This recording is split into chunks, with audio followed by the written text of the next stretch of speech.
Welcome, everybody, to Talk More Talk, the virtual edition.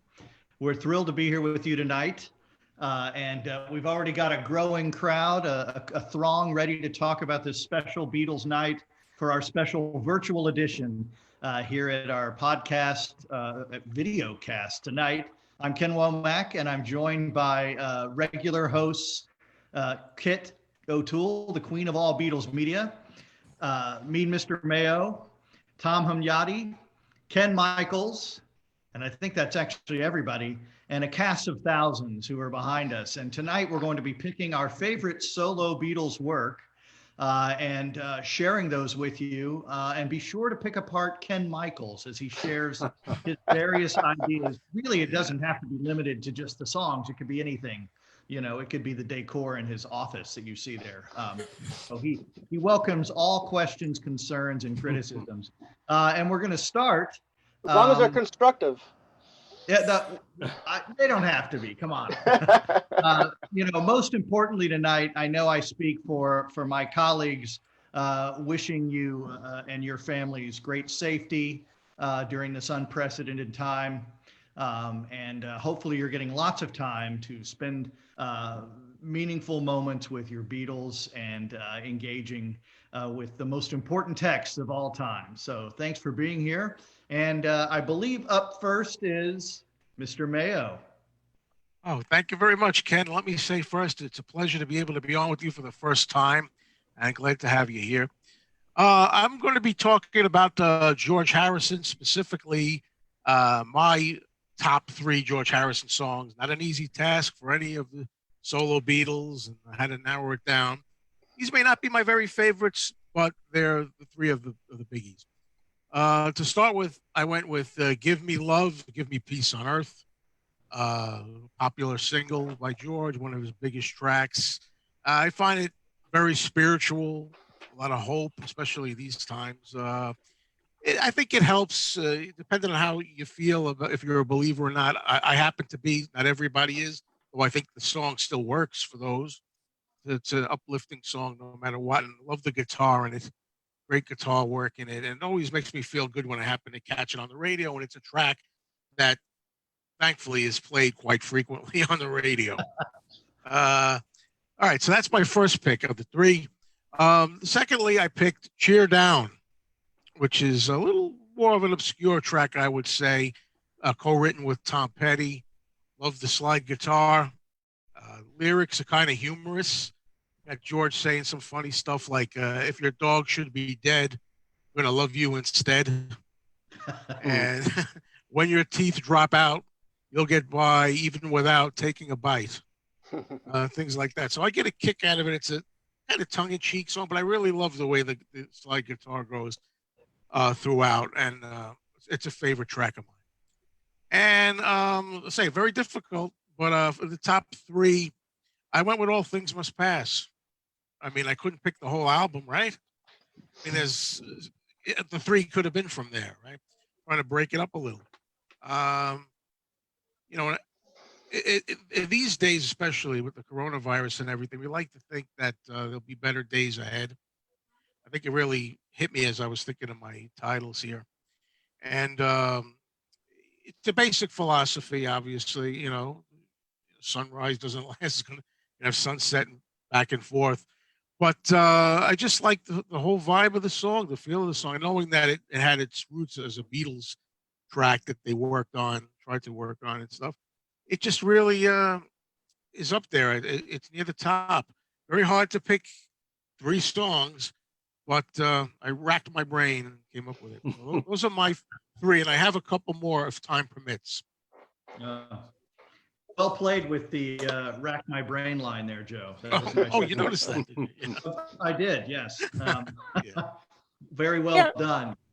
Yeah, Cheer Down is one of those songs that I think has just gotten better with age, and it's one of those that I think, even should have been a bigger hit. And I've went to like last year, I guess it was, I went to a George Harrison tribute concert, and a local show, and a local band played that song, and it was one of those things where I just forgot, that was a really great And I song. just remembered as we're sitting here now that it's also a soundtrack song for That's right. Lethal Weapon 2, I think it was. Mhm. Yep, you're Yep. right. And I just Big thought, yeah, should have been closing bigger than it credits. was. Yeah, good track. Not only Yeah. that, but that particular song probably has more slide guitar work from George than any other song. Then they have a It song, goes right? on for about 2 minutes towards the end. It's wonderful. Yeah, yeah. Right. And the line about if your dog should be dead, that's actually a Tom Petty line. Because I know Oh, it George, is. Well, George said George's Tom humor. contribute. Yep, definitely there. Yeah. Right. Yep. Yeah, and I think All Things Must Pass could probably be on every George Harrison's fan top 5 list. It's just a beautiful song. Yeah. For sure. Very good. Powerful. Yeah. It's transitory. It obviously had its roots in a key moment in Beatles history, right? Right. Mm-hmm. All right. Well, up next we have, I've already forgotten the order. Can you believe that? Tom Hunyadi. There you go. Yes. Thank you. I also want to give a shout out to Kit's dad, who helped pick all the solo Beatles for us, and thank you for picking John, because John was the first solo Beatle that I gravitated towards during my early Beatle loving career. So I'm very happy to be able to speak about these 3 songs. These are my personal favorites. I know there's probably better ones out there, but these are my opinions, and I love these 3 songs. I can listen to them all day. The number 3 is number 9, Dream. It's that number 9 is just has been around John just for a long time. I love that. I love the dreamlike atmosphere in the song. And this great lineup of musicians. You got Lennon, Jesse Ed Davies, Nicky Hopkins, Jim Keltner, Klaus Voormann. The orchestration is beautiful on the song. I definitely recommend, listen, if you're new to this song, listen to it with headphones on. You really take everything in. You really get that dreamlike atmosphere. The vocals from John are amazing, and it's a beautiful song. Number 4 is the song that I think is John's most beautiful song in his solo catalog. Another all-star lineup with Lennon, Harrison, Nicky Hopkins, Klaus Voormann, and Alan White. And that is "Oh My Love." Is just an amazingly beautiful song, like you said. Everything about this song is perfect. All the instrumentation, everybody that played on this song is just deserves an astounding A+. Great vocals from John, and wow, I get emotional every time I think about it and I listen to it, and it's just a beautiful song, and just the way George starts it off is just amazing. Number 3 is a song that I've always been fascinated about. It's one of the very first songs that I gravitated towards when I started listening to John Lennon's solo career, and that's the song "God." Another all-star lineup of Lennon, Preston, Starr, Voormann. The beginning piano part is just absolutely amazing. The whole idea of "the dream is over" is just such a kick to the stomach or a kick to the groin. It's just like, he really puts the explanation points on, the Beatles. I mean, on the Beatles right there. I know to me, it's a great portrait of what Lennon was feeling at that time, closing a chapter of his life. The vocals are amazing. And just the way it's centered, all of them John and Paul had this great knack for putting, unfinished songs together. And this was another one that just, putting these fragments of songs together, and just an amazing song. Like I said, the vocals are great, the lyrics are wonderful, and those are my top 3, and I listen to them a lot, and I'm glad to talk about them. Tom, you mentioned number 9, Dream. Have you had occasion to listen to the demo of that song? No, I have not. I'll send it to you. It's really quite lovely. It's an amazing, you mentioned the dreamlike quality on the headphones, which I couldn't agree more about. It's beautiful. Right. In fact, it has a unique texture from all of his music. Certainly better, I'm sure Ken would agree, than the Mind Games period. But it's just a beautiful dreamlike song. And but even though the demo is just the acoustic guitar, it too still retains that quality